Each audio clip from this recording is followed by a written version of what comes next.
March 14th, 2019.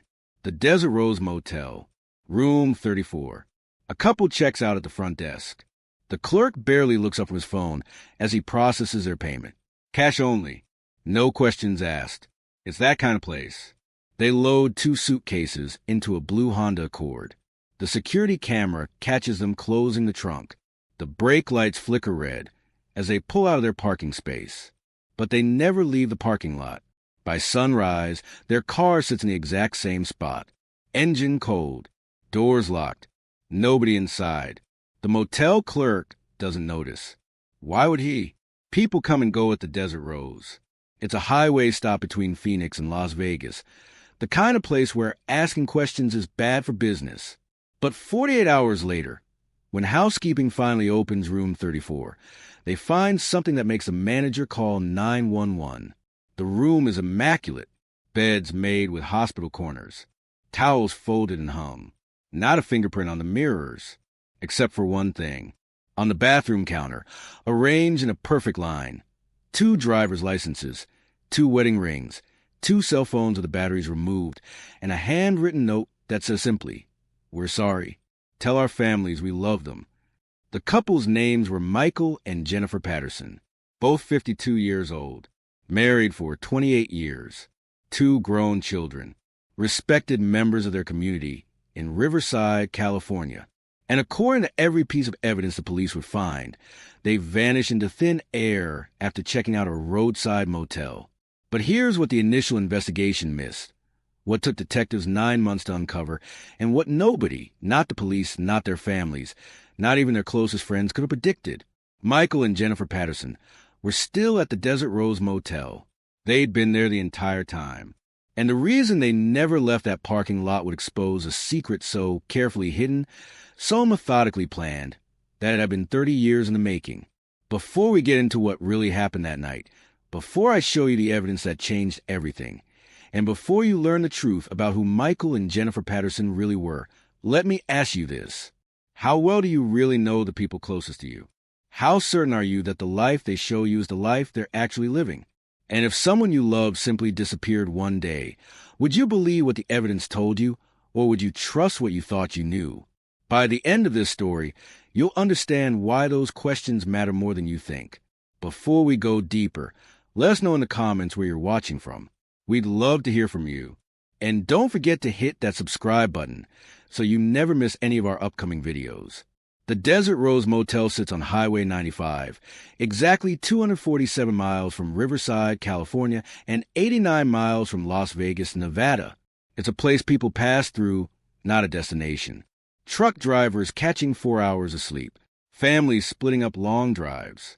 The occasional affair that both parties pretend never happened. Nobody stays at the Desert Rose unless they have to. So why did Michael and Jennifer Patterson, who left their home on March 14th, 2019, telling their adult daughter Sarah they were taking a short trip to clear our heads, end up at this particular motel on this particular night? Michael Patterson, 52 years old, civil engineer, worked for the same construction firm for 26 years. By all accounts, a quiet man who coached Little League until his kids grew up, paid his taxes early, never missed a mortgage payment. Jennifer Patterson, also 52, elementary school teacher for 24 years, beloved by students and parents alike. Her classroom always decorated with student artwork. The kind of teacher kids remembered decades later. They lived in a modest 3-bedroom house in a safe neighborhood. They drove reliable cars. They had a retirement fund and a timeshare in Lake Tahoe they visited every summer. On paper, Michael and Jennifer Patterson were unremarkable in every way. But the note they left behind, the phones with batteries carefully removed, the personal items arranged like artifacts in a museum, these weren't the actions of unremarkable people. These were the actions of people who planned their disappearance down to the last detail. Here are the questions that haunted Detective Maria Santos of the San Bernardino County Sheriff's Department from the moment she took this case. 1. Why did 2 people with no history of mental illness, no financial troubles, no marital problems, and no criminal records drive to a random motel in the desert and vanish? 2. Where did they go after checking out? if their car never left the parking lot? 3. What were they sorry for? And what did they need to tell their families? But there's a fourth question, the one that Detective Santos couldn't shake, the one that kept her working this case long after it went cold, long after media moved on, long after even the Patterson family stopped calling for updates.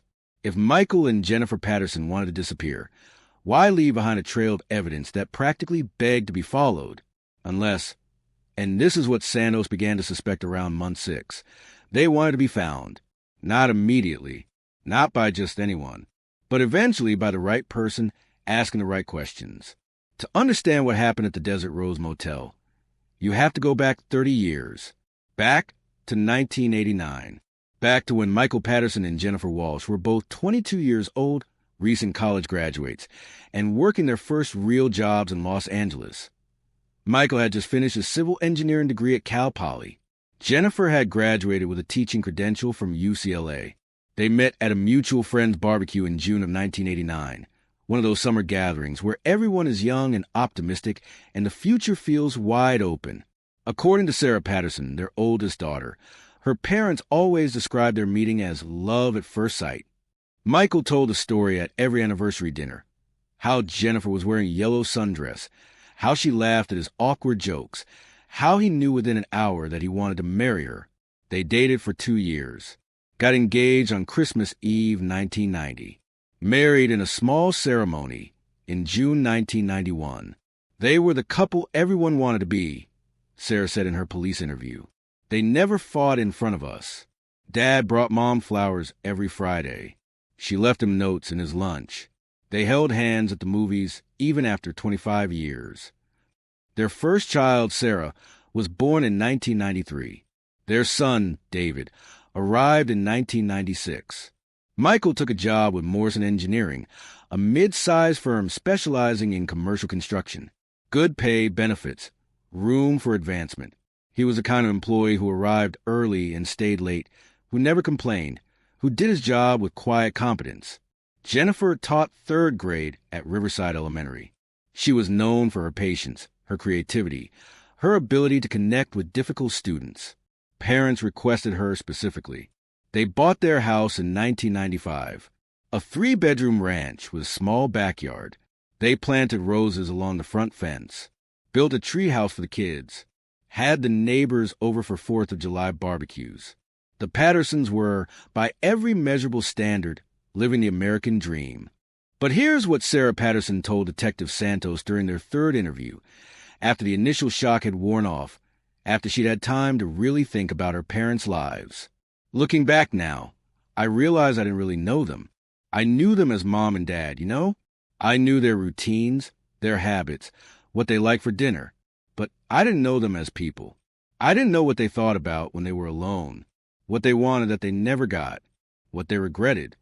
Sarah described a moment from about 6 months before her parents disappeared. She'd stopped by the house unannounced, something she did regularly. She let herself in with her key and heard voices from the bedroom, not arguing exactly, just talking in low, serious tones. She called out. The conversation stopped immediately. Her mother appeared, smiled, asked if Sarah wanted tea. Her father stayed in the bedroom. At the time, I didn't think anything of it, Sarah said. But now I wonder, what were they talking about? What did they stop saying when they heard me come in? Detective Santos began her investigation the way she always did. Follow the money. Michael Patterson's bank records showed nothing unusual. Paychecks deposited regularly. Bills paid on time. No large withdrawals. No suspicious transfers. Jennifer's accounts were equally mundane. Teacher's salary, modest savings, automatic payments for utilities and insurance. They had $73,000 in a retirement fund, $12,000 in a joint savings account. No debt except a mortgage, which they were on track to pay off in 8 years. The Pattersons weren't rich, but they were comfortable, financially stable. No motive to run. Their credit cards showed routine purchases. Gas, groceries, the occasional dinner out. Nothing extravagant. Nothing secretive. Phone records revealed a tight circle of contacts. Family members, a few close friends, school and work colleagues. No burner phones, no deleted apps, no encrypted messaging. On paper, Santos told her partner, Detective James Wheeler, these people don't exist. Not as suspects, not as victims. They're just blank. But people aren't blank. Everyone has secrets. Everyone has something they hide, even from the people who love them most. Santos just had to find what the Pattersons were hiding. She interviewed Jennifer's colleagues first. Principal Margaret Chun described Jennifer as one of those teachers who make you remember why you got into education. She genuinely loved those kids. No complaints. No disciplinary issues. No indication of stress or burnout.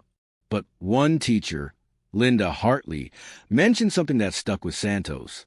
About a year before she left, Jennifer started taking a lot of personal days. Not sick days, she never called in sick, but personal days.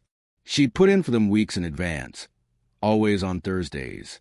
I asked her once if everything was okay, if she was seeing a doctor or something.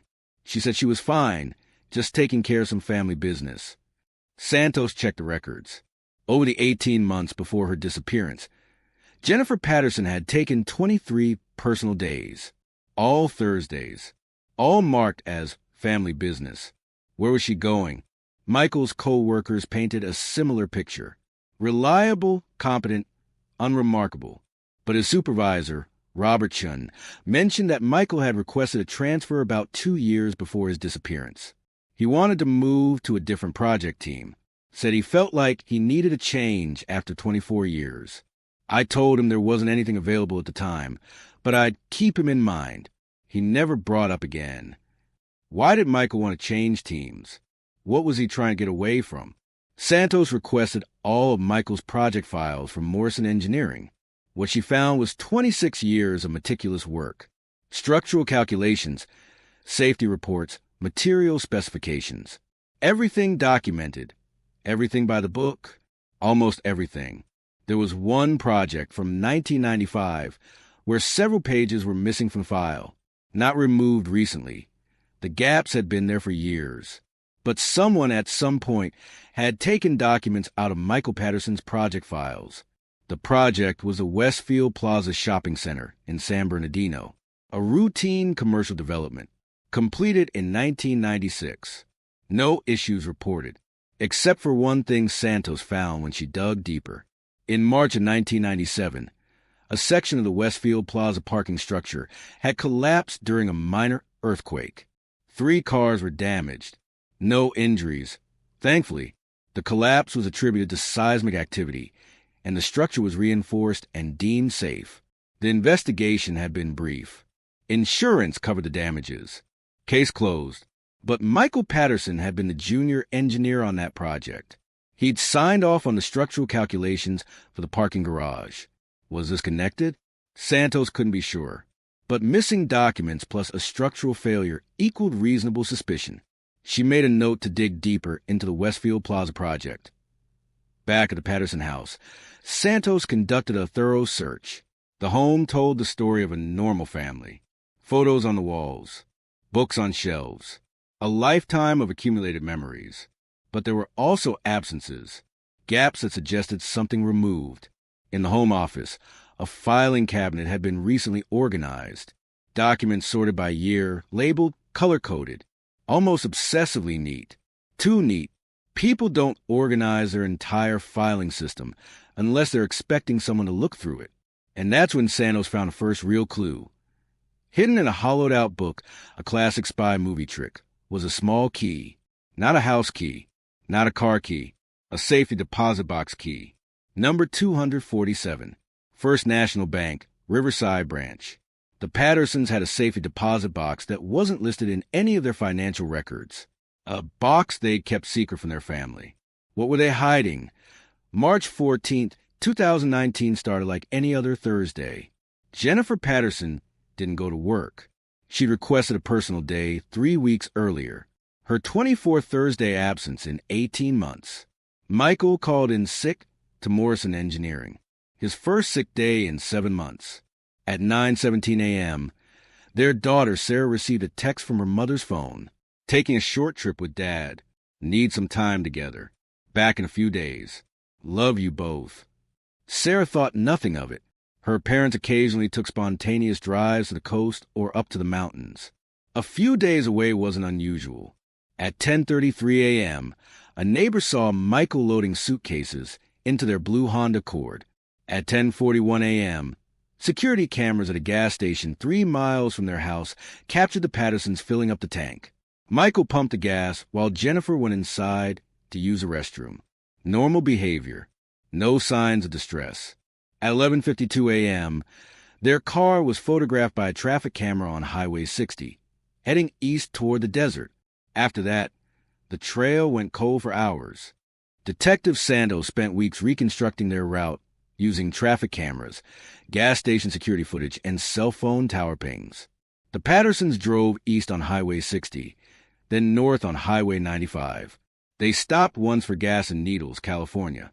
Security footage showed them both getting out of the car, Michael filling the tank, Jennifer buying water and snacks inside. They looked calm, relaxed, even like any middle-aged couple on a road trip. At 6:43 p.m., they stopped for dinner at a diner called Rita's Place, a local spot known for homemade pie and strong coffee. The waitress remembered them. Nice couple, she told Santos. They sat in a booth by the window. Didn't talk much, but they didn't seem upset or anything. Just quiet. They both ordered the meatloaf special. Split a piece of apple pie. Left me a good tip. The receipt showed they paid in cash. $31.47, including tip. At 8:15 p.m., they checked into the Desert Rose Motel. The night clerk, Eddie Martinez, barely looked up from his phone when they walked in. I remember because they paid cash, Eddie told police. Most people use cards now, but they wanted to pay cash for 2 nights. I didn't think much of it. Happens sometimes. People don't want their spouses seeing motel charges on the credit card statement, you know? He gave them room 34. Ground floor, far end of the building, away from the highway noise. Security camera footage showed them carrying their suitcases to the room. They made 2 trips, 4 bags total, more than you'd need for a weekend away. At 8:47 p.m., someone, presumably Michael, walked to a vending machine near the motel office, bought 2 bottles of water and a bag of chips. At 9:23 p.m., their room light turned on. At 11:34 p.m., it turned off. Pause, let the routine sink in. March 15, 2019. The next morning, housekeeping knocked on room 34 at 10:15 a.m. to offer fresh towels. No answer. The Do Not Disturb sign hung on the door handle. This wasn't unusual. Eddie Martinez had seen the sign when he started his shift at 7 a.m. and figured the guests were sleeping in. But here's something the initial investigation missed. Something Santos only discovered when she personally reviewed every frame of security footage. At 6:42 a.m. on March 15th, 2 figures left room 34. The footage is grainy. The angle isn't great, but you can clearly see 2 people walking toward the blue Honda Accord parked 3 spaces away. They're wearing hoodies, heads down, moving with purpose. They load something into the trunk, something small enough to carry, but heavy enough that they both struggle slightly with the weight. Then they close the trunk, walk back to room 34, and disappear inside. The Do Not Disturb sign goes up at 6:58 a.m. At 7:15 a.m., the blue Honda's brake lights flash once, like someone remotely checking that the doors are locked. After that, nothing. The car doesn't move for the next 48 hours. Visual, motel exterior, present-day crime scene. March 16, 2019. The Pattersons had paid for 2 nights. Checkout was noon. At 12:30 p.m., Eddie Martinez noticed their car still in the lot. Not unusual. People run late, forget to turn in keys, whatever. By 2 p.m., the room was still occupied. Do Not Disturb sign still up. Eddie called the room phone. No answer. At 3 p.m., following motel policy for guests who overstayed checkout, Eddie used his master key to enter room 34. What he found made him immediately back out and call 911. The room was immaculate. Both beds made with military precision. Corners tucked. Pillows fluffed and arranged symmetrically. Towels in the bathroom folded and hanging on the racks. Not used. Folded. Like they'd never been touched. The carpet showed fresh vacuum tracks, every surface wiped clean, and on the bathroom counter, arranged in a perfect line, 2 California driver's licenses, Michael and Jennifer Patterson, 2 gold wedding bands engraved with their wedding date, 2 cell phones, Samsung Galaxy S8 models, batteries removed and placed beside each phone, and a handwritten note on motel stationery. "We're sorry. Tell our families we love them. There was no other way. Please don't look for us. We're finally free." The first responding officer was Deputy Thomas Wade. He entered the room, saw the items on the counter, and immediately secured the scene. The motel manager insisted that the guests had checked out. Their car was still in the lot, but the room had been left exactly as the police found it. But Wade noticed something the manager hadn't. The room was too clean. Motel rooms are never this clean. Guests don't fold in used towels. They don't vacuum. They don't wipe down every surface. Someone had spent significant time making this room look untouched, erasing every trace of human presence, except for the deliberately placed items on the bathroom counter. Wade called for backup. Within an hour, Detective Santos arrived. Santos walked through room 34, taking in every detail. The note was handwritten in blue ballpoint pen. Block letters, not cursive. Careful, deliberate writing. The phones had been powered down properly before the batteries were removed. Careful people. People who knew that phones can be tracked, can be remotely accessed, can give away locations even when turned off. The wedding rings were clean, polished even. Recently cleaned. The driver's licenses showed the Pattersons smiling into the camera. Michael's license was set to expire in 6 months. Jennifer's had just been renewed. Santos photographed everything, bagged the evidence, and then walked outside to examine the blue Honda Accord. Visual, blue Honda Accord. Parking lot. The car was locked. Windows rolled up. No visible signs of damage or forced entry. Through the windows, Santos could see the interior was clean. No trash, no personal items, nothing to suggest a long drive. She requested a warrant to search the vehicle. While she waited, she walked the perimeter of the motel, studying the security camera positions, the layout of the parking lot, the sight lines from the highway. The Desert Rose Motel was shaped like an L. Room 34 was at the far end of the long arm, furthest from the office, furthest from the highway. If you wanted privacy, wanted to avoid being seen, room 34 was perfect.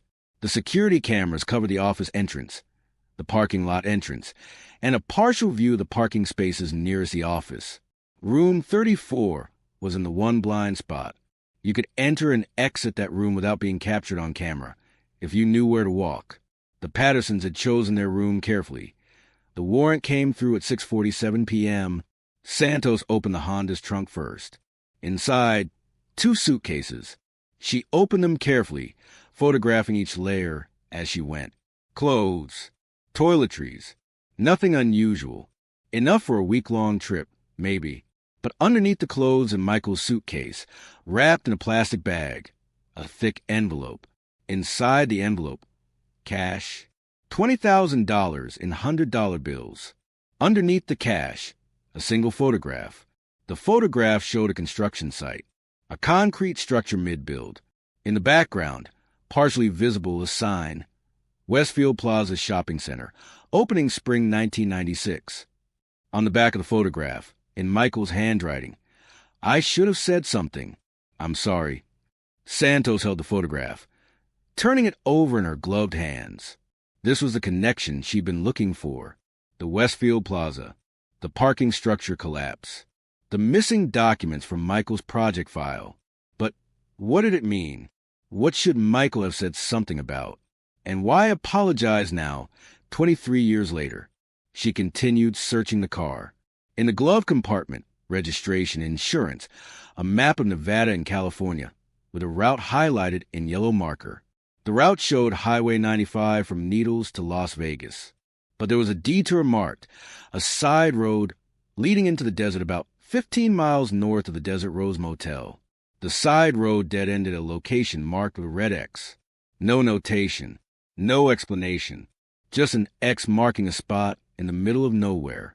Santos photographed the map, noted the coordinates, and made plans to check the location at first light. In the back seat, wedged between the seats, a receipt from a hardware store in Needles, dated March 14th, 2019 at 3:17 p.m., hours before they checked into the motel. Items purchased: 2 shovels, a tarp, heavy-duty gloves, a flashlight, and 50 feet of rope. The kind of supplies you need for outdoor work or for digging. Santos stepped back in the car, her mind racing. The pieces were starting to form a picture, but it was a picture that didn't make sense. The Pattersons had driven to the desert with cash, shovels, and supplies. They'd checked into a motel, cleaned their room to erase all evidence of their presence, left behind their identifications and wedding rings, and then, what? Where did they go? Their car was here. Their belongings were here. But they weren't. What you don't see is often more important than what you do. At 11 p.m. that night, Santos was still at the motel, re-watching security footage, when something caught her attention. The timestamp, March 15th, 11:47 p.m. The camera angle showed the parking lot entrance. A vehicle pulled in, a white panel van, no company markings, no license plate visible from this angle. The van drove slowly through the lot, passing the office, heading toward the far end where room 34 was located. Out of frame, the van was in the lot for exactly 7 minutes. Then it drove away, heading north on Highway 95. Santos rewound the footage, watched it again. Who was driving that van? What were they doing at the motel at midnight?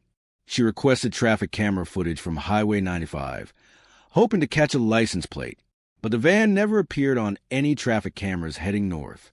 It was like it had vanished, just like the Pattersons. If you're following this so far, drop a comment below with your location. Let's see where everyone's watching from. It helps us bring these stories to more people who need to hear them. March 17th, 2019. Detective Santos stood in front of a whiteboard covered in photographs, timelines, and questions marks. Her partner, Detective James Wheeler, sat with a cup of coffee, studying the evidence spread across the conference table. 2 people check into a motel, leave behind their IDs and wedding rings, and disappear without their car, Wheeler said. Either they had help, or they're still somewhere nearby. Santos nodded. The white van. That's our help. Someone picked them up at 11:47 p.m. on March 15th, 48 hours after they checked in. So they spent 2 full days in that room doing what? Waiting. Planning. Santos said, getting ready for whatever comes next. She tapped a photograph of the Westfield Plaza construction site. And this is why. This is what they're running from, or what they're trying to atone for. Santos drove to San Bernardino that afternoon to see the Westfield Plaza in person. The shopping center was busy. Department stores, chain restaurants, a movie theater. Normal suburban commercial development. She walked to the parking structure. The 3rd level, where the 1997 collapse had occurred, had been rebuilt and reinforced. You couldn't tell anything had ever been wrong with it. But Santos wasn't interested in the current structure. She was interested in the original investigation. She spent 3 hours in the San Bernardino County Building Department, reviewing the 1997 incident reports. The official investigation had concluded that the collapse was due to unexpected seismic stress during a minor earthquake. The building codes at the time didn't require parking structures to withstand that level of lateral force. The engineering firm, Morrison Engineering, had been cleared of any wrongdoing. The structure had been reinforced to current code standards. Insurance paid out. Case closed.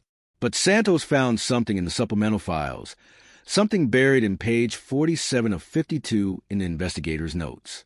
An anonymous tip had been called in 2 weeks after the collapse. The tipster claimed that the original structural calculations had been falsified to save money on reinforced concrete, that the parking structure had been underbuilt from the start, that the earthquake just exposed a weakness. The tip had been investigated. The engineering firm provided their calculation documents. Everything checked out. The tipster never called back. Case remained closed. Santos photographed the page, noting the date of the anonymous tip, April 3rd, 1997. And then she found something else. Something that made her heart rate spike. A notation in the margin, handwritten by the original investigator. Caller sounded genuinely distressed. Possibly guilty conscience? Male voice, middle-aged, called from payphone in Riverside. Wouldn't give name.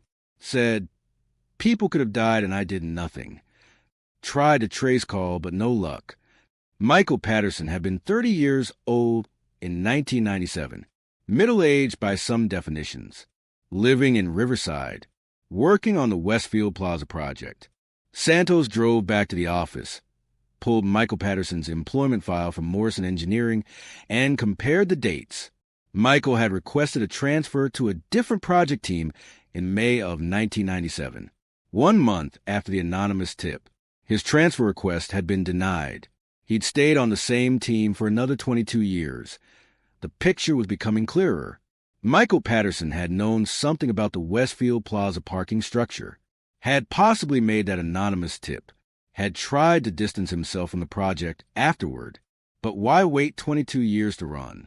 What changed in 2019? Santos requested phone records for both Michael and Jennifer going back 6 months. Most of the calls were routine. Family, friends, work colleagues. But there was one number that appeared repeatedly in Michael's call log, starting in September 2018. The calls came every few weeks, always on Thursdays, always lasting 15 to 20 minutes. The number belonged to a landline in Henderson, Nevada. Henderson was a suburb of Las Vegas, about 70 miles from the Desert Rose Motel. Santos called the number. It rang 4 times, then went to a generic voicemail greeting. She left a message identifying herself and requesting a callback. No response. She ran the address associated with the phone number, 1247 Sunset Ridge Drive, Henderson, Nevada. Property records showed it was owned by someone named David Morrison. Morrison, the same name as Michael Patterson's employer, Morrison Engineering. Santos and Wheeler drove to Henderson the next morning. 1247 Sunset Ridge Drive was a modest ranch house in a quiet neighborhood. Well-maintained lawn, a few palm trees, a sedan in the driveway. Santos knocked on the front door. No answer. She knocked again, louder. Still nothing. Wheeler walked around the back of the house, peering through windows. Santos, he called out, you need to see this. Through the back sliding glass door, visible in the living room, photographs covering an entire wall. Photographs of the Westfield Plaza construction site. Photographs of Michael Patterson. Photographs of the collapsed parking structure. News clippings about the 1997 incident. And in the center of the wall, a large photograph of a man Santos didn't recognize. Maybe 60 years old, gray hair, serious expression. Underneath the photograph, written in red marker, Robert Morrison, died March 1st, 2019. March 1st, 2019. 13 days before Michael and Jennifer Patterson drove to the Desert Rose Motel. Santos called for backup and a search warrant. While they waited, she researched Robert Morrison. Robert Morrison had been the founder and CEO of Morrison Engineering. He'd built the firm from the ground up in 1973, grown it into one of the most respected engineering companies in Southern California. He'd retired in 2005 and moved to Henderson, Nevada. He died on March 1st, 2019, at age 73 from complications of lung cancer. His obituary mentioned a private funeral, no service. Donations could be made to the American Cancer Society. No mention of family. No children. Never married. Just a man who built buildings and died alone. The warrant came through at 3 p.m. Santos and Wheeler entered the house carefully, documenting everything. The living room wall was even more disturbing up close. There were dozens of photographs, all meticulously labeled and dated. Construction photos from Westfield Plaza. Newspaper clippings about the parking structure collapse. Insurance reports. Investigation findings. And personal surveillance photos of Michael Patterson. At work. At home. With his family. Photos that spanned years. 1997, 2003, 2011, 2018. Robert Morrison had been watching Michael Patterson for over 20 years. In the home office, Santos found file boxes full of documents. Financial records showing Morrison Engineering's billing for the Westfield Plaza project. The original bid had been for $8.2 million. The final billing was $6.7 million. They'd come in under budget by $1.5 million. Engineering projects never come in that far under budget unless corners were cut. And there, in a folder labeled Confidential Westfield Calculations, Santos found the original structural engineering reports. 2 versions. One version showed calculations requiring high-grade reinforced concrete throughout the parking structure. This version would have cost $8.2 million. A second version showed, revised, 11:43 p.m., calculations that reduced the reinforced concrete by 40%. This version cost $6.7 million and was marked final, submitted for permit. Both versions were signed by Robert Morrison, but the second version also had a second signature. Michael Patterson, junior engineer. Michael Patterson had signed off on falsified structural calculations. He'd been 28 years old, a junior engineer, early in his career. Morrison was his boss, the company founder, a man with 30 years of experience. When your boss tells you to sign something, you sign it.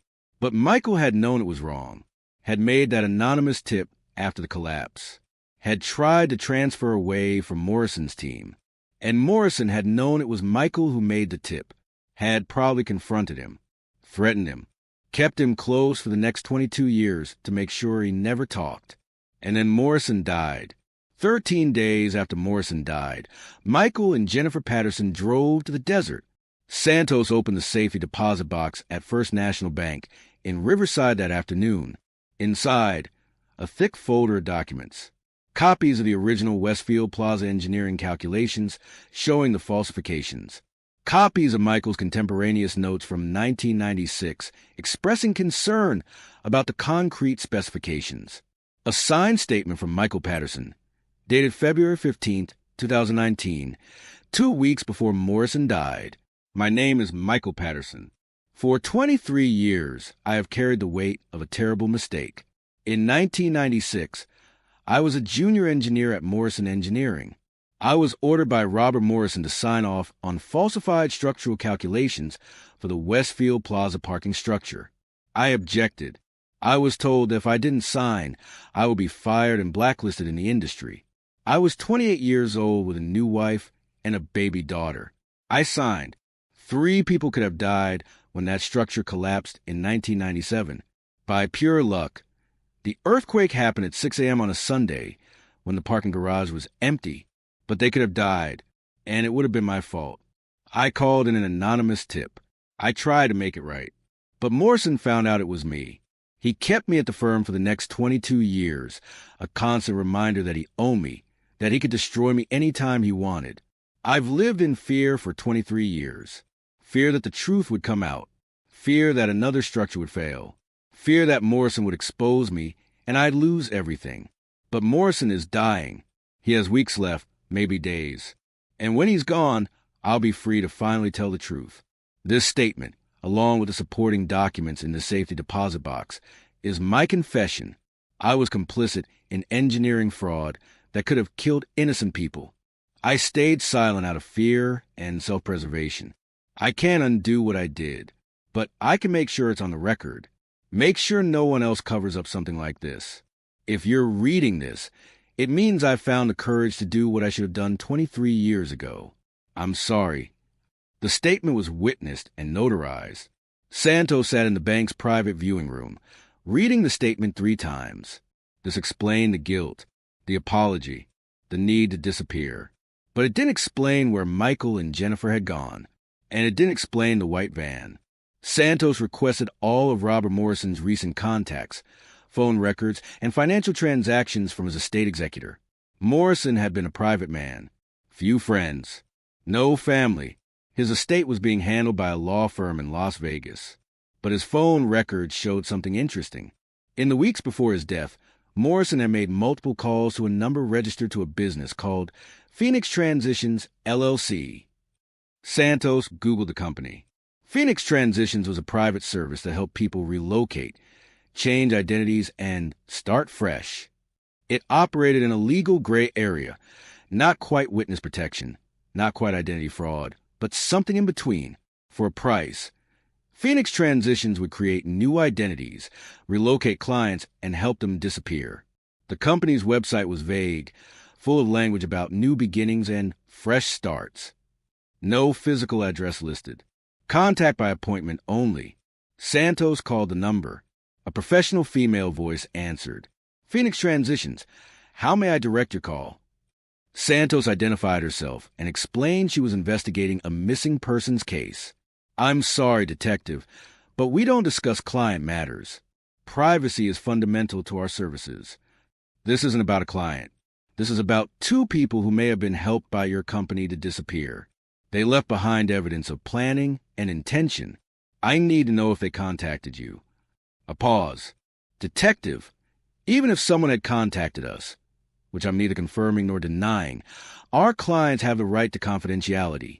Adults are allowed to leave their lives behind if they choose, not if they're running from a crime. Is there an active warrant for these individuals? Santos hesitated. There wasn't. The Pattersons hadn't committed any crime except possibly engineering fraud 23 years ago, and the statute of limitations on that had long since expired. No warrant, Santos admitted. Then I can't help you. Have a good day, detective. The line went dead. Santos had hit a wall. The Pattersons had clearly planned their disappearance with professional help. They'd left behind their old identities, their possessions, their family. They'd taken $20,000 in cash, supplies for digging, and a map with location marked in the desert. But why? Where were they going? And what were they digging for? Santos and Wheeler drove to the location marked on the Pattersons' map. It was 17 miles north of the Desert Rose Motel, down a dirt road that barely qualified as a road at all. The kind of place you only go if you know exactly where you're headed. They parked and walked the final quarter mile, following GPS coordinates. The desert here was barren. Rocky soil, sparse vegetation. Temperatures already hitting 95 degrees at 10 a.m. Santos stopped when her GPS showed they'd reached the marked location. There was nothing here, just desert, except for one thing. The ground had been disturbed recently. A patch of earth about 6 feet by 3 feet showed signs of digging. The soil was looser, slightly different in color from the surrounding area. Wheeler pulled out a portable metal detector from their equipment bag. He swept it over the disturbed earth. Beep, beep, beep. Something metal was buried here. Santos called for an excavation team. 3 hours later, they'd uncovered what the Pattersons had buried. A metal box, about 2 feet by 1 foot, wrapped in a tarp and buried 3 feet deep. Santos carefully opened it. Inside, personal items. Jennifer's teaching certificate from 1995, the original paper copy. Michael's college diploma, their original marriage license. Photographs of their children as babies. Letters they'd written to each other during their engagement. And a thumb drive. Santos bagged everything as evidence, but she knew what she'd found. This was the Pattersons' time capsule. The items from their old life that they couldn't take with them but couldn't bear to destroy. They'd buried their past here in the desert, marking on a map, so that someday maybe they could come back and remember who they used to be, or so that someone else would find it and know they'd existed. Back at the station, Santos plugged the thumb drive into an isolated computer. The drive contained video files. She opened the first one. Michael Patterson sat in what looked like a motel room, possibly room 34, speaking directly to the camera. His voice was steady but emotional. My name is Michael Patterson. If you're watching this, it means Jennifer and I have successfully left our old lives behind. It means we're starting over somewhere far from here, with new names, new identities, new chances. I need to explain why. 23 years ago, I made a choice that has haunted me every day since. I signed off on engineering calculations I knew were wrong. I told myself I had no choice, that I was just following orders, that I was protecting my family. But I did have a choice. I could have refused. I could have reported it. I could have done the right thing, even if it cost me my career. Instead, I stayed silent. And 3 years later, when that parking structure collapsed, I lived in terror that someone had died because of my cowardice. By pure chance, no one was hurt. But they could have been. and that guilt has been eating me alive for 23 years. Robert Morrison controlled me for all those years, kept me close so I couldn't talk, made it clear that if I ever tried to expose what we'd done, he'd destroy me and my family. But Morrison is dead now. He died on March 1st. And with his death, I'm finally free. Free to tell the truth about what we did. Free to make sure the record is corrected, that the falsified calculations are exposed, that no other engineer makes the same mistake I did. But I can't do that and stay here. The scandal would destroy my family. Sarah and David would grow up with a father known as a fraud and a coward. Jennifer's career would be over. Our lives would be ruined. So we're leaving. We spent the last 6 months planning this, working with people who help others start over, selling our assets quietly, saving cash, creating new identities. Tomorrow, we'll check out of this motel and drive to a meeting point where we'll be given our new documents, our new identities, our new lives. We'll move to a small town somewhere far from California. Jennifer will teach again under a new name. I'll work as a consultant, maybe do some volunteer work. We'll live quietly, honestly, without the weight of Morrison's control and my guilt. The documents in the safety deposit box will eventually be found.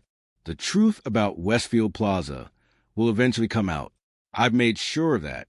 But by then, Michael and Jennifer Patterson will no longer exist. We're sorry to our children. We love them more than they'll ever know. But this is the only way we can live with ourselves.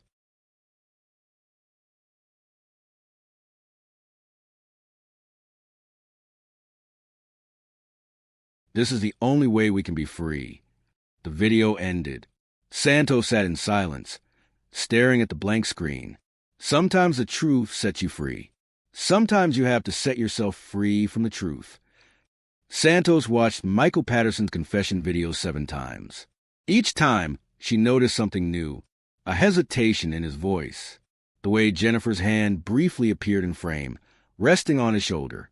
The timestamp showing it was recorded at 10:47 p.m. on March 15th, 2019, just 1 hour before the white van appeared. Everything Michael said made sense. The guilt, the fear, the need to escape Morrison's shadow. But something nagged at Santos. Something that didn't fit. She pulled out the crime scene photos from room 34, studying them again. The immaculately made beds, the folded towels, the items arranged in a perfect line on the bathroom counter. This level of care, this attention to detail, it suggested more than just 2 people cleaning up before they left. It suggested staging. But staging for what purpose? Santos went back to Jennifer Patterson's phone records, the ones showing those mysterious Thursday absences. She'd assumed Jennifer was meeting with the relocation service, planning the disappearance. But what if it was something else? She cross-referenced the dates of Jennifer's personal days with any significant events in the Patterson family. Most days showed nothing remarkable. But one date stood out, September 13th, 2018. Jennifer had taken a personal day. According to her phone records, she'd made 3 calls that day, 1 to a medical office in Los Angeles, 1 to a pharmacy, 1 to her husband. Santos called the medical office. After identifying herself and explaining the situation, she was transferred to the office manager. Yes, Jennifer Patterson was a patient here, the woman confirmed. She came in for regular appointments starting in September 2018. What kind of appointments? I can't disclose it without proper authorization, detective, patient privacy laws. Jennifer Patterson is missing. This is a missing persons investigation. A pause. Then, I'll need to speak with our legal department. Can you send over the proper request forms? Santos spent the next 2 hours getting the authorization and finally received the medical records. Jennifer Patterson had been diagnosed with early-stage pancreatic cancer in September 2018, the same disease that killed Robert Morrison. Santos felt her stomach drop. She read through the records carefully. Jennifer had undergone initial treatment. Chemotherapy started in October 2018. The treatments were every 3 weeks. The Thursday absences. Jennifer hadn't been planning to disappear on those Thursdays. She'd been going to chemotherapy, and she'd hidden it from everyone. Her family, her colleagues, her friends. The most recent medical note, dated February 20th, 2019, showed that the cancer had not responded to treatment. It was progressing. The prognosis was poor. Maybe 6 months. Maybe less. Santos pulled up Jennifer's video file from the thumb drive. She'd watched Michael's confession multiple times, but she'd only watched Jennifer's once. She played it again now, with new understanding. Jennifer sat in the same motel room, the same camera angle as Michael's video, but her video was different. "My name is Jennifer Patterson," she began, her voice steady despite the tears on her face. "And I'm dying. Pancreatic cancer. Stage 3 when they found it 6 months ago. Stage 4 now. I have maybe 3 to 6 months left. I've hidden this from everyone. My children don't know. My colleagues don't know. Only Michael knows. And hiding it has been the loneliest, hardest thing I've ever done. But I needed to hide it because I needed time. Time to plan. Time to give Michael a gift. My husband has lived under a shadow of guilt for 23 years. He's carried the weight of a mistake he made when he was young and scared and try and provide for our new family. Robert Morrison used that guilt to control him, to keep him trapped in a job he hated, in a life built on silence and fear. When Morrison was diagnosed with terminal cancer, I saw an opportunity, not just for Michael to be free from Morrison's control, but for both of us to be free from everything. I'm dying. I don't have long. And I refuse to spend my last months watching my family watch me fade away. I won't put my children through that pain. I won't let them remember me as a sick woman wasting away in a hospital bed. So Michael and I have made a choice. We're disappearing together, starting over somewhere new, somewhere beautiful. I'll spend my last months living fully, freely, without the weight of my diagnosis, without seeing the pity in everyone's eyes. And when I die, Michael will already be established in his new life.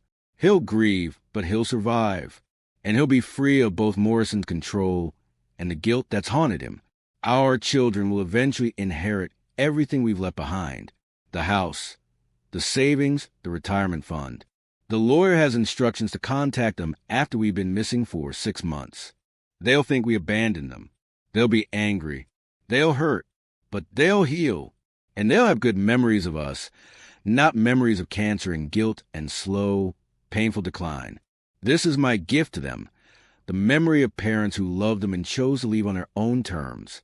And this is my gift to Michael, freedom and a chance at a new life, even after I'm gone. If you're watching this, if you found our time capsule, if you follow the trail we've left, please understand. We're not running from you. We're running toward the time we have left. And we're doing it together on our own terms, free at last. The video ended. Santos sat motionless, tears streaming down her face. She understood now. This wasn't just about Michael's guilt over the engineering fraud. This was about a woman who was dying choosing how to spend her final months. This was about a man who loved his wife enough to leave everything behind to give her the peace she needed. This was about two people who decided that their love and their freedom mattered more than conventional expectations of how to die, how to grieve, how to say goodbye. But understanding their motivation didn't answer all of Santos' questions. She still didn't know where the Pattersons had gone. She still didn't know who was in the white van. And she still couldn't shake the feeling that there was one more piece of this puzzle she hadn't found yet. She pulled out the receipt from the hardware store and needles. 2 shovels. A tarp, heavy-duty gloves, a flashlight, 50 feet of rope. They'd buried a time capsule in the desert. That explained the shovels, the tarp. But why 50 feet of rope? Santos studied the topographic map of the area, where they'd found the buried box. The terrain was relatively flat. No cliffs, no canyons. Nothing that would require rope. Unless the rope wasn't for the time capsule site. What if there were 2 burial sites? Santos examined the map more carefully, looking for any other marks or notations she might have missed. And there, barely visible, written in pencil so light she'd overlooked it before, a second location, about 3 miles from the first site, marked with a small circle instead of an X. And next to it, in Jennifer's handwriting, final rest. Santos' blood ran cold. She and Wheeler drove back to the desert that afternoon. The second location was harder to reach, requiring a four-wheel drive vehicle and a half-mile hike. When they arrived, Santos knew immediately what they would find. The ground here showed signs of recent digging, too, but much larger area, approximately 6 feet by 8 feet. Grave size. Wheeler set up the metal detector. No beeping this time. Nothing metal buried here, but the earth was definitely disturbed. Santos called for the excavation team again. 3 hours later, they dug down 4 feet, and they'd found her, Jennifer Patterson, dressed in a simple white dress, lying peacefully in a hand-dug grave, surrounded by wildflowers. Dead, but not from violence. The medical examiner would later confirm what Santos already knew. Jennifer had died from pancreatic cancer, likely within days or even hours of being buried. But the scene told a different story, a story of intention and love. Someone had dug this grave carefully, had lined it with a tarp to protect her body, had dressed her in white, had surrounded her with desert wildflowers, had laid her to rest with dignity and tenderness. Michael Patterson had buried his wife in the desert, honoring her wish to die on her own terms, far from hospitals and pity and the slow degradation of terminal illness. And then he disappeared. Santos stood at the edge of the grave, watching the forensic team work. Everything made sense now. The Pattersons had driven to the desert, knowing Jennifer didn't have much time left. They'd checked into a motel, spent their final days together in private. When Jennifer died, peacefully, Santos hoped, in the motel room with her husband beside her, Michael had done what they planned. He'd buried her in a place she'd chosen, a place beautiful and remote and permanent. Then he'd cleaned the motel room, erasing any evidence of what had happened there. He'd left behind the items that would eventually lead investigators to find Jennifer, but not immediately, not until he'd had time to disappear completely. The white van had been his ride to a new life, his ride to freedom. And Jennifer's final gift to him was the knowledge that she died how she wanted, where she wanted, with the man she loved. Sometimes love means letting go. Sometimes it means holding on until the very end. The medical examiner confirmed that Jennifer Patterson had died approximately 48 hours after checking into the Desert Rose Motel. Time of death, roughly 11 p.m. on March 16, 2019. The white van had arrived at 11:47 p.m., less than an hour after her death. Michael Patterson had been expecting them, had called them after Jennifer passed, had spent that hour saying goodbye to his wife of 28 years before strangers arrived to take him to his new life. Santos subpoenaed the records for Phoenix Transitions, LLC. After extensive legal wrangling, she finally got access to their client list. Michael Patterson wasn't on it, but David Morrison was, Robert Morrison's alias. Morrison had contacted Phoenix Transitions 3 months before his death, arranging for his nephew to be relocated after Morrison's passing. Morrison had paid $75,000 up front for a complete identity change and relocation package for one person. But why would Morrison help Michael Patterson disappear? The man had controlled Michael for 23 years, had used guilt and fear to keep him silent. Why suddenly help him escape? Santos returned to Morrison's house, searching for answers. In a locked desk drawer she'd missed during the first search, she found a personal journal. Morrison's handwriting, entries dating back years. Most entries were mundane. Business notes, observations about projects, complaints about contractors. But starting in September 2018, the tone changed. Received my diagnosis today. Pancreatic cancer, stage 4. Doctor says maybe 6 months with treatment, 3 without. I told him to shove his treatment. I've lived 73 years. That's enough. Strange how facing death clarifies things. All the money, all the projects, all the reputation I built, none of it matters now. What matters is what I've done to others, the people I've hurt, the corners I cut, the lies I told, and Michael Patterson, who I've kept on a leash for 23 years because I was too proud and too afraid to admit I'd made a mistake. Called Michael today, asked him to visit. He came, looking terrified like he always does when I summon him. I told him about the cancer, told him I was dying. He didn't know what to say. Good. Neither did I. I told him we needed to talk about Westfield Plaza, about what really happened, about what I made him do. He started to protest, to give me the usual denials and excuses. I stopped him, told him the truth. It was my fault. All of it. The falsified calculations, the pressure to sign, the anonymous tip investigation. I knew it was him who called it in, and I kept him close all these years not to protect the company, but to protect myself. I was afraid that if I let him go, he'd tell the truth, and my reputation would be destroyed. But my reputation doesn't matter anymore. I'm dying. What matters is making this right. Michael told me today that Jennifer has cancer too. Pancreatic like me. Stage 3 but progressing fast. We sat in my living room, two men whose wives are dying, and we talked for the first time in 23 years like human beings instead of captor and prisoner.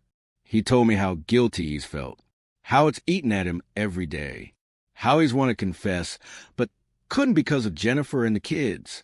I told him I understand, that I feel the same guilt, multiplied by all the other corners I cut, all the other times I chose money over integrity. We're both dying, I said. You literally, me by proxy through Jennifer. We're both running out of time to make things right. That's when I had the idea. I've arranged everything. Phoenix Transitions will create a new identity for Michael.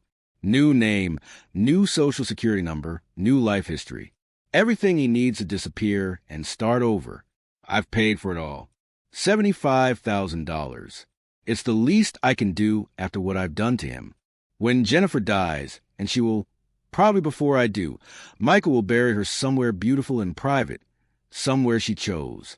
Then he'll disappear. He'll get to grieve properly, away from the scandal that would come at the truth about Westfield Plaza came out while he was still Michael Patterson. And I'll make sure the truth does come out. I'll write a full confession. Detail everything I did, everyone I pressured, every corner I cut. Michael will be named in my confession, but he'll be gone by then. Disappeared. Unreachable. He'll get his freedom. I'll get my confession. Jennifer will get her peaceful death. It's the only way this works. The only way any of us get what we need. This is probably my last entry. I can feel myself shutting down. Hospice says maybe days now, maybe hours. I've finished my confession. 47 pages detailing every instance of engineering fraud, cost-cutting, falsification I committed over 40 years in business. Michael's name appears, but always with the context that he was a junior engineer following orders from his boss, that he tried to do the right thing with that anonymous tip, that he's carried guilt that wasn't fully his to carry. I've left instructions for this journal, and my confession to be sent to the state licensing board 6 months after my death. Enough time for Michael to disappear completely. Tomorrow, Michael is bringing Jennifer to say goodbye. She's very sick now, barely has the strength to walk, but she wanted to meet me, wanted to thank me. Michael said, I don't deserve thanks. I deserve exactly what I'm getting. A lonely death with nothing but my regrets for company. But if I can give Michael and Jennifer something good in their last days together, if I can free him from the prison I built around him, then maybe my death will mean something after all. Maybe I could die knowing I did one thing right. The journal ended there. Santos sat in Morrison's empty house, reading the entries multiple times. This wasn't the story she'd expected to find. She'd expected a villain, a corrupt engineer who'd covered up his crimes and controlled Michael Patterson through fear and blackmail. Instead, she found a dying man trying to atone for his mistakes, trying to give freedom to the person he'd wronged most. It didn't excuse what Morrison had done, didn't erase the falsified calculations or the years of control, but it complicated the narrative in a way Santos hadn't anticipated. Santos contacted the California State Board of Engineering. They confirmed receiving a package from Robert Morrison's estate attorney in September 2019, 6 months after Morrison's death. The package contained Morrison's full confession and supporting documentation of engineering fraud spanning 40 years. The board had investigated. Several of Morrison's projects were reviewed. Westfield Plaza was reinforced beyond current code requirements. Other structures were flagged for inspection.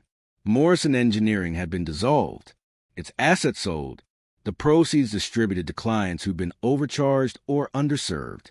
Michael Patterson was named in the confession, but listed as a cooperating witness who tried to report the fraud through anonymous channels. No criminal charges were filed against him, though his engineering license was flagged with notation about the Westfield incident. But Michael Patterson was already gone. The licensing board had sent notices to his last known address, which was returned as undeliverable. He disappeared completely. Santos closed the case file on Michael and Jennifer Patterson. Technically, she'd solved the mystery. She knew where they'd gone, why they'd left, how they'd done it. Jennifer Patterson was buried in the desert, in a location she'd chosen, as was her right. Michael Patterson was alive somewhere with a new identity, living the free life Morrison had purchased for him. No crime had been committed, no laws broken beyond the engineering fraud, which had already been addressed. The case was closed. But Santos couldn't stop thinking about the bigger questions. She drove back to the site where Jennifer Patterson was buried. The excavation had been filled in. Jennifer's body had been moved to the county morgue per standard procedure, pending family notification. But Santos had returned Jennifer's body to the spot after the autopsy, after the investigation concluded. It wasn't standard procedure. It wasn't by the book, but it felt right. Jennifer Patterson had chosen this place, had planned for this, had died so that she could be buried here, far from hospitals and grief and pity. Santos had honored that choice. She stood at the grave site as the sun set, painting the desert in shades of gold and orange, and she thought about love, about sacrifice, about the choices people make when they're running out of time. Her phone buzzed with an incoming text from an unknown number. Detective Santos, you don't know me, but I know what you did for Jennifer. Thank you for understanding. Thank you for letting her rest where she wanted. I'll carry your kindness with me for the rest of my days. A friend. Santos stared at the message. Michael Patterson. He'd been watching the investigation, waiting to see if Santos would do the right thing. She typed a response. Where are you? Are you safe? The reply came quickly. I'm somewhere beautiful. Somewhere Jennifer would have loved. I teach engineering at a community college under a different name. I volunteer at a hospice on weekends, helping other people face the end with dignity. I'm finally doing the work I was always meant to do. Finally living without fear. Thank you for letting me disappear. Santos hesitated, then typed. Your children deserve to know you're alive, to know why you left. A longer pause this time. Then, I send the money every month through an anonymous fund. They'll inherit everything when I'm eventually declared legally dead. And someday, maybe years from now, they'll receive a letter explaining everything. But not yet, not while the wounds are still fresh. Let them remember their parents as people who love them, not as people who abandoned them. That's my final gift to them. What do you want me to tell them if they ask? Tell them we love them more than anything. Tell them we made a choice to die and live on our own terms. Tell them that love sometimes means leaving, and that our leaving had nothing to do with them and everything to do with us. Tell them we're sorry, and tell them we're finally free. The messages stopped after that. Santos never heard from Michael Patterson again. She did visit Sarah and David Patterson 6 months later. She brought them Jennifer's body, returned from the desert for a proper burial. She brought them the items from the time capsule, the marriage license, the photos, the letters. She brought them the truth, or as much of it as she could share without revealing Michael's location. Your mother was diagnosed with terminal cancer, Santos explained gently. She had maybe 6 months to live. Your father had been living under the shadow of a mistake he made decades ago, a mistake that had defined and controlled his entire adult life. They made a choice together. Your mother chose to die somewhere beautiful and private, on her own terms, without the degradation of hospital care. Your father chose to give her that gift, and then to start over somewhere new, free from the guilt that had haunted him. They didn't leave because they didn't love you.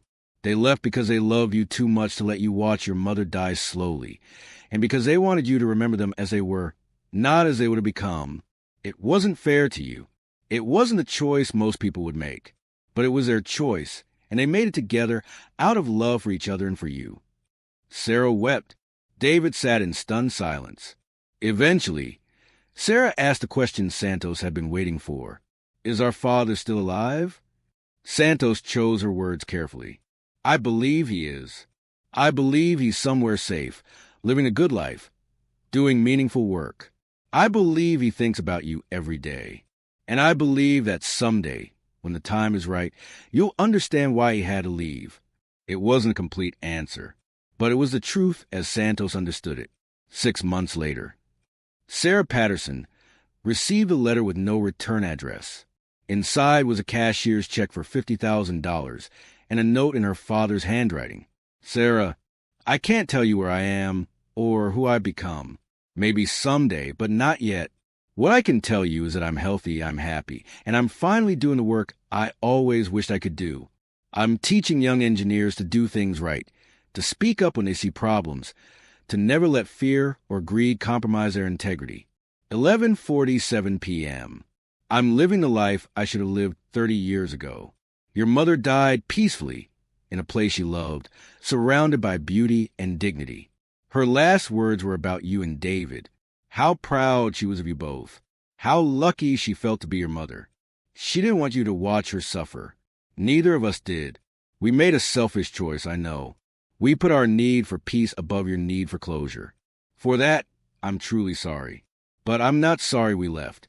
I'm not sorry we chose to end our story on our terms. I hope someday you'll forgive us. I love you. I've always loved you. I'll love you until my last breath. Dad. Sarah kept the letter in a locked box. She never told anyone about it except David. And slowly, over months and years, the anger faded. Not the hurt, that would always remain. But the anger gave way to understanding, to acceptance, to a complicated kind of peace. In a small town in Montana, a man who called himself David Morrison taught engineering ethics at a community college. He was popular with students, patient, knowledgeable, passionate about teaching them to do the right thing even when it was hard. On Saturdays, he volunteered at the local hospice, sitting with dying patients who had no family, making sure they didn't face the end alone. On Sundays, he hiked into mountains, carrying wildflowers he'd picked, and he'd sit on a particular ridge with a view that reminded him of the desert. And he'd talk to Jennifer, tell her about his week, about the students he'd taught, about the patients he'd comforted, tell her he was finally free, finally living without guilt or fear. Tell her he loved her, still loved her, would always love her.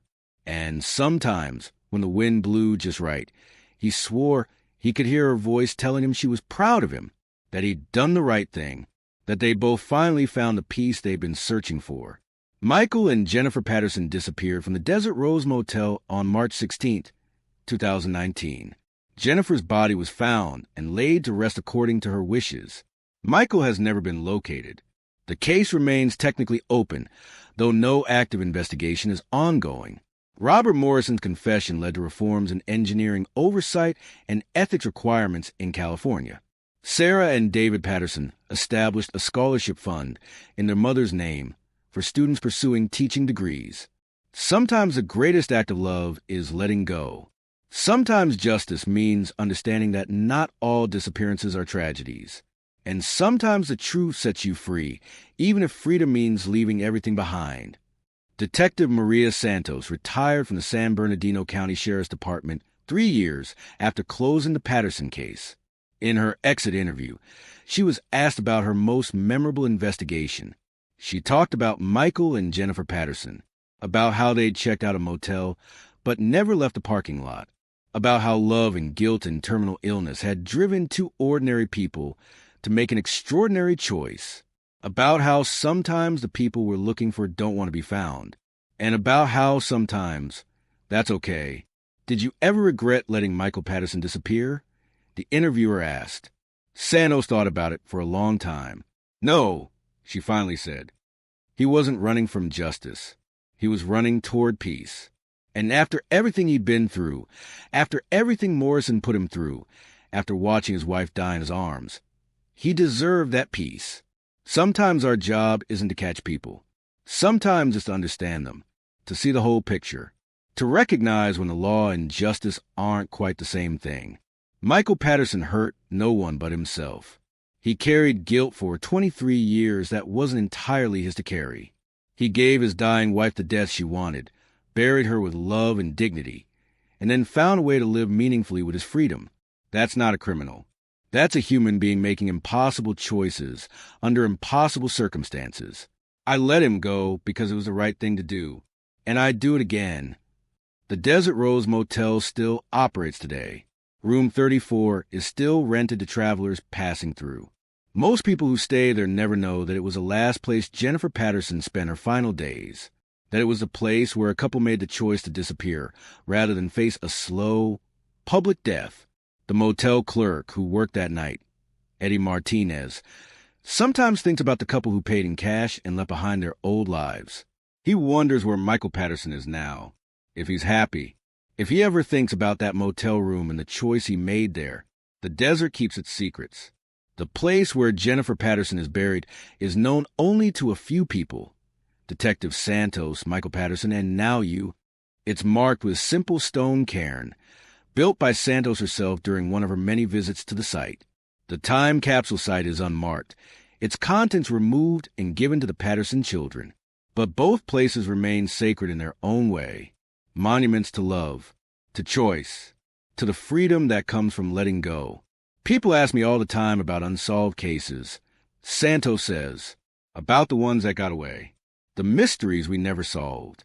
But the Patterson case isn't unsolved. We know exactly what happened. We know where Jennifer is.